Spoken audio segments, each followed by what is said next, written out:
Manipuler la matière a toujours été un des rêves de l'humanité. Le but ultime du chimiste est de réarranger les atomes selon des motifs différents pour obtenir des propriétés précises. Pour cela, nous avons besoin de la technologie nécessaire et d'énergie pour l'alimenter. En fait, nous sommes submergés par une abondance d'énergie émise par le Soleil. C'est là où les molécules entrent en scène, parce que cette énergie dépasse de loin nos besoins.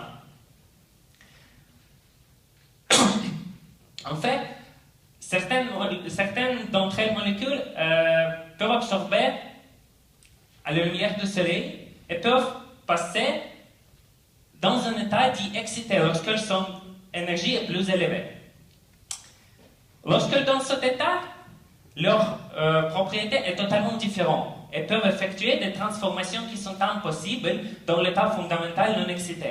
Elles peuvent se combiner, se rompre, se réarranger, émettre de l'énergie, etc. Mon but est d'étudier ces processus et de faire ces molécules peu obéissantes pour servir nos plusieurs besoins.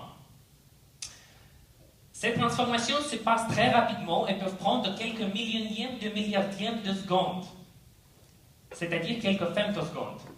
Imaginez-vous qu'une femtoseconde comparée à une seconde est la même chose que une seconde comparée avec l'âge de l'univers. J'utilise donc des flashs lumineux extrêmement courts, de quelques femtosecondes, pour observer les vibrations des molécules et leurs changements lorsqu'elles sont excitées. Ces vibrations sont dues au mouvement des atomes de la molécule et donc fournissent des informations très utiles. J'utilise donc des flashs de lumière infrarouge, semblables à ce qu'une télécommande TV émet.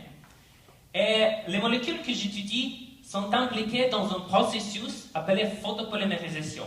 C'est la technologie qui utilise l'énergie pour produire des choses différentes pour nous. Dans ce processus, une molécule excitée en photoinitiateur déclenche une réaction en chaîne dans laquelle un grand nombre de molécules se lient entre elles pour former un matériau solide, pouvant adopter n'importe quelle forme.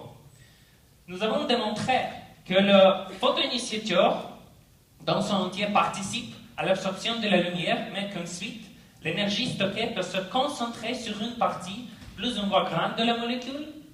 Et grâce à notre étude, nous sommes en mesure de contrôler la vitesse et la façon dans laquelle l'énergie se redistribue dans la molécule et l'adapter à nos besoins.